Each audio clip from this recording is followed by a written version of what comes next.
The summer of 1914 began like any other in the grand banking houses of London, Paris, and Berlin.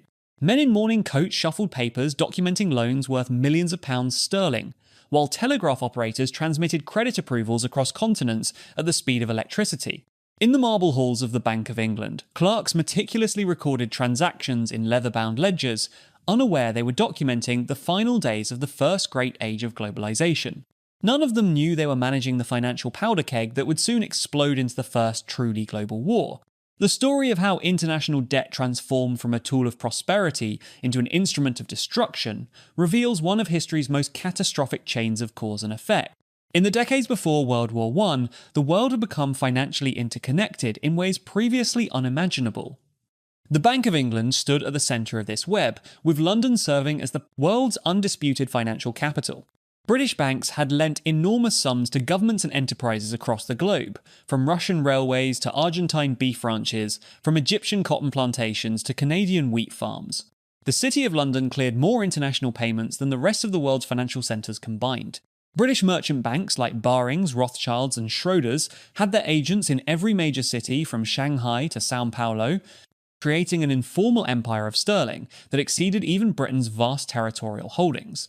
This dominance created a peculiar situation where Britain's prosperity depended on the economic stability of nations that would soon become its enemies. The rise of London as the world's banker had not happened overnight. Following Napoleon's defeat at Waterloo, where Nathan Rothschild's famous coup in British government bonds had demonstrated the power of international finance, the city had steadily accumulated capital and expertise. The profits from Britain's Industrial Revolution needed investment outlets, and foreign governments proved eager borrowers. By 1914, British foreign investments totaled approximately £4 billion sterling, generating annual income of £200 million, nearly 10% of national income. This vast flow of interest and dividends made Britain rich but also vulnerable. Any disruption to the payment system would strike at the heart of British prosperity. The German Empire, despite its growing industrial might, found itself in an increasingly precarious financial position. Kaiser Wilhelm II's ambitious naval building program, designed to challenge British supremacy at sea, required massive borrowing that strained the imperial budget. Each new dreadnought cost over 2 million marks, and the Kaiser demanded dozens. German banks, particularly the Deutsche Bank and Dresdner Bank, had extended themselves dangerously by funding not only domestic military expansion, but also the Ottoman Empire's modernization efforts. The Baghdad Railway project alone had absorbed hundreds of millions of marks in German capital, creating a financial lifeline between Berlin and Constantinople that would prove fateful. German industrialists had borrowed heavily to build the factories that made Germany Europe's greatest industrial power. But these loans required continued economic growth to service. Any interruption to trade would trigger cascading defaults throughout the German economy. The German financial system differed fundamentally from the British model. While London banks typically maintained large reserves and conservative lending practices, German banks practiced what economists called mixed banking, combining commercial lending with long-term industrial investment. This system had fueled Germany's spectacular industrial growth, but left banks dangerously exposed to economic downturns. The Darmstädter Bank held so much industrial stock that it was essentially a holding company masquerading as a bank. This structural weakness would prove catastrophic when war disrupted normal business. France, still nursing the financial wounds from its defeat in the Franco-Prussian War of 1870-71, had paid Germany an indemnity of 5 billion francs, an astronomical sum that had transformed the German economy while draining French coffers. The speed with which France paid this indemnity had surprised everyone, demonstrating the depth of French financial resources, but the psychological scar remained. The French response was to become Europe's second largest international lender, pouring money into Russia as both an investment opportunity and a strategic counterweight to German power. By 1914, French citizens held approximately 16 billion francs in Russian bonds, making the average Parisian shopkeeper an unwitting stakeholder in the stability of the Romanov dynasty.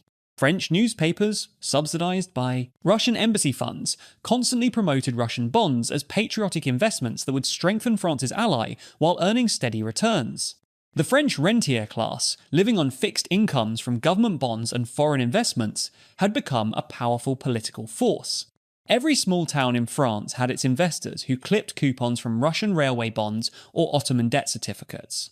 These millions of small investors created a domestic constituency for an aggressive foreign policy that would protect their investments. When crisis came, French politicians would find it impossible to abandon Russia without triggering a domestic financial panic that could topple the Third Republic. Russia's dependence on foreign capital had reached critical levels by the early 20th century. The Trans-Siberian Railway alone had cost over 1 billion rubles, mostly raised in Paris and London. Industrial development in Ukraine, the rebuilding of the fleet destroyed in the Russo-Japanese War, and the modernization of the army all required enormous foreign loans. Russian government bonds paid high interest rates to compensate for the political risk, attracting investors from London to Brussels. The Tsarist government's ability to service these debts depended entirely on grain exports and the continuation of peaceful trade relations.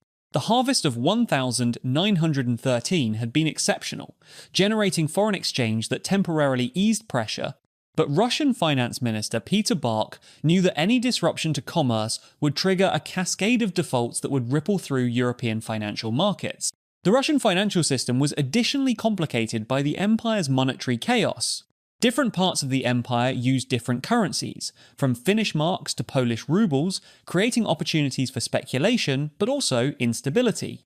The State Bank of Russia had to maintain enormous gold reserves to defend the ruble's convertibility, gold that could otherwise have been used for economic development. By 1914, Russia was caught in a classic debtor's trap. It needed to borrow to develop its economy, but the more it borrowed, the more vulnerable it became to external shocks.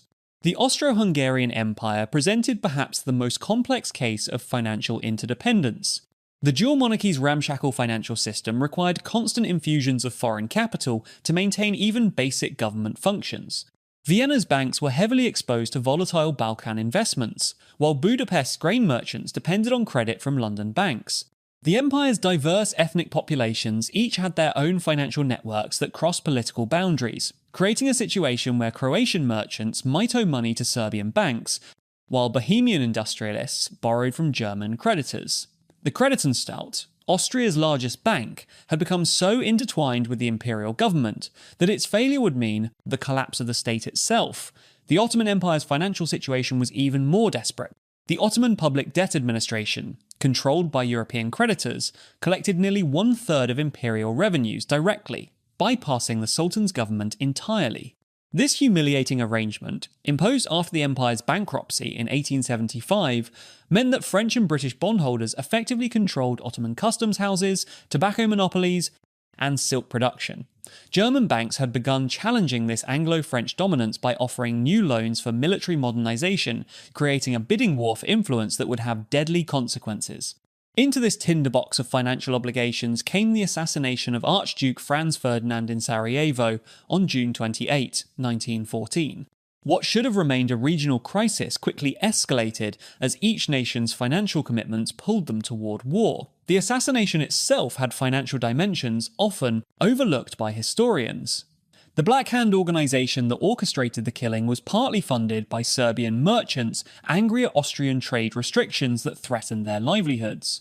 The young Bosnian assassins were motivated not just by nationalism, but by economic desperation in a province where Austrian capital had displaced local businesses.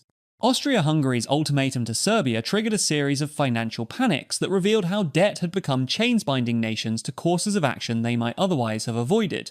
The ultimatum's harsh terms included demands for compensation that Serbia could never pay without foreign assistance, essentially requiring Serbia to become an Austrian financial protectorate. Serbian Prime Minister Nikola Pasic desperately telegraphed Paris and St. Petersburg seeking loan guarantees to meet Austrian demands, but the responses he received made clear that financial support depended on military resistance. The first financial shock came on July 23, 1914, when Austria-Hungary presented its ultimatum to Serbia. Within hours, the Vienna Stock Exchange crashed as investors realized war might interrupt the complex web of payments that kept the empire solvent. The crash was so severe that trading was suspended, trapping investors who might otherwise have fled to safer assets. German banks heavily exposed to Austrian securities immediately faced demands from depositors seeking to withdraw their funds. The Reichsbank, Germany's central bank, faced a terrible choice. Allow a financial collapse that would destroy German savings or support Austria financially, effectively committing Germany to back its ally militarily. The decision was made in a late-night meeting between Reichsbank President Rudolf Havenstein and Chancellor Theobald von Bethmann-Hollweg. Germany would provide unlimited financial support to Austria, a blank check that made war inevitable.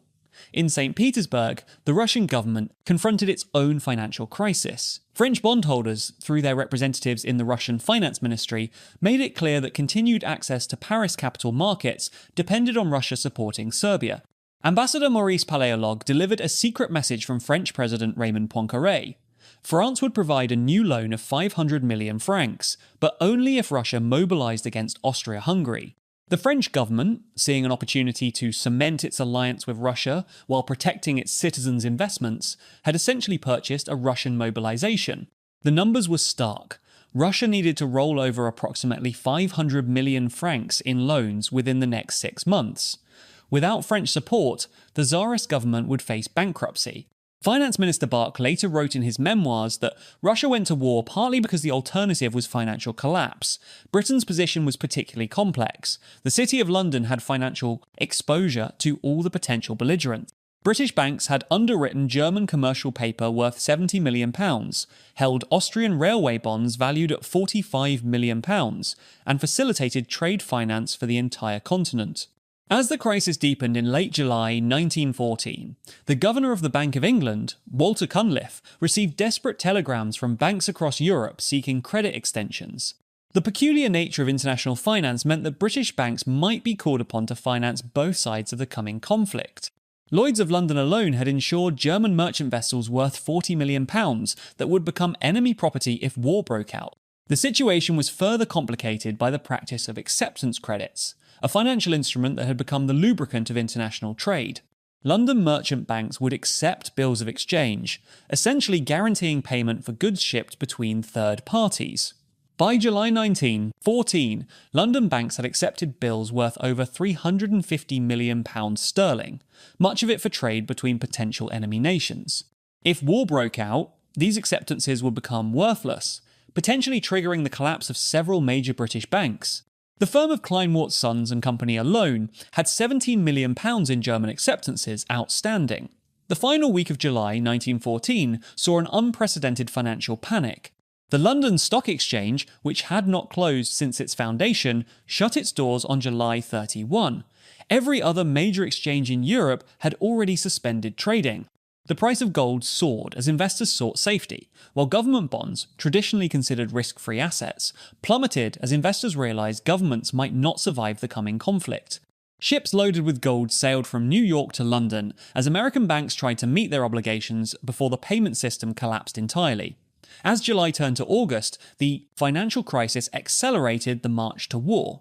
Germany's decision to support Austria-Hungary was influenced by the calculation that financial collapse would be worse than war. The German General Staff argued that a quick military victory would allow Germany to impose indemnities on France and Russia, solving the Reich's financial problems just as the Franco-Prussian War indemnity had done decades earlier. General von Moltke assured the Kaiser that the war would be over by Christmas, requiring at most 10 billion marks in war credits. They failed to consider that modern war would be far more expensive than any conflict in history. By war's end, Germany would spend 160 billion marks, 16 times the original estimate. The Ottoman Empire's entry into the war provides a particularly clear example of how debt drove nations to destruction. By 1914, the Ottoman government owed European creditors approximately £140 million sterling, with annual interest payments consuming nearly half the imperial budget. German banks had been increasingly willing to extend credit when British and French banks refused, creating a financial dependency that Sultan Mehmed V's government could not escape. When Germany offered to cancel Ottoman debts in exchange for military alliance, the financial incentive proved irresistible. Enver Pasha, the Ottoman war minister, later admitted that the empire entered the war primarily to escape its debts. The Young Turk government understood that losing the war would mean partition of the empire, but defaulting on debts would mean immediate collapse. Japan's entry into the war had similarly financial motivations. Japanese banks had lent heavily to Chinese warlords and feared that German influence in China threatened these investments. The 21 demands Japan presented to China in 1915 were essentially a creditor's attempt to secure collateral through political control. The war provided cover for Japan to seize German possessions in China and the Pacific, eliminating a financial competitor while securing resources to service Japan's own foreign debts. The war's first months revealed how catastrophically everyone had miscalculated the relationship between finance and modern conflict. The German Schlieffen Plan had assumed the war would be over before financial constraints became critical. Instead, by Christmas 1914, all belligerents faced unprecedented financial demands. Britain was spending £5 million per day, Germany 4 million marks, and France similar amounts. The pre-war international financial system, based on the gold standard and free movement of capital, collapsed within weeks. International payments, which had flowed smoothly for decades, suddenly ceased. Ships carrying goods between neutral ports were seized if their cargo might benefit an enemy. Insurance markets collapsed as Lloyd's refused to cover war risks. The belligerents had to create entirely new financial systems to fund the war. Britain introduced the first income tax in its history that affected ordinary workers. Germany sold war bonds through a massive propaganda campaign that convinced citizens that lending to the government was both patriotic and profitable. France issued the Gold for Victory campaign, asking citizens to exchange their gold jewellery for war bonds. Russia simply printed rubles, triggering inflation that would ultimately destroy the Tsarist regime. Neutral nations found themselves drawn into the conflict by financial pressures. The United States, initially determined to remain aloof, discovered that American banks had extended massive credits to Britain and France for war purchases. By 1917, these loans totaled over $2 billion, JP. Morgan & Company alone had arranged loans worth $1.5 billion, earning enormous fees, but also creating exposure that threatened the entire American financial system. The Morgan partners held emergency meetings where they calculated that British defeat would trigger the failure of at least 11 major American banks. As one Morgan partner privately noted, the United States had to enter the war because it had become the Allies' banker, and no banker can afford to see his biggest debtors go bankrupt. The transformation of American finance during the war years was remarkable. In 1914, the United States was a net debtor nation, owing European investors approximately $3 billion. By 1918, America had become the world's largest creditor, with European governments owing American banks and the US Treasury over $10 billion. This reversal of financial power would shape the remainder of the 20th century. Wall Street replaced London as the world's financial centre, a position it still holds today. The war transformed international finance in ways that would shape the rest of the 20th century. The gold standard, which had provided stability for international payments, was suspended by all belligerents. Governments printed money to finance war expenses, triggering inflation that would destroy middle-class savings across Europe. By war's end, the British pound had lost half its purchasing power, the French franc 2/3, and the German mark had begun its descent into worthlessness. The German hyperinflation of 1923, when a wheelbarrow full of marks could not buy a loaf of bread, originated in the decision to fund the war through borrowing rather than taxation. The peace settlements at Versailles created new cycles of debt that would contribute to the next World War. The infamous Article 231, the War Guilt Clause, was primarily a financial instrument, establishing Germany's liability for reparation. The initial demand of 132nd billion gold marks was more than 3 times Germany's annual GDP. John Maynard Keynes, who attended the conference as a British Treasury representative, warned that these debts would destabilise Europe for generations. His prediction proved tragically accurate. The reparations poisoned every aspect of interwar diplomacy, creating resentments that Adolf Hitler would exploit in his rise to power. The reparations created a circular flow of debt that poisoned international relations throughout the 1920s. Germany borrowed from American banks to pay reparations to France and Britain, who used the money to repay war loans to the United States. This financial merry-go-round depended on continued American lending.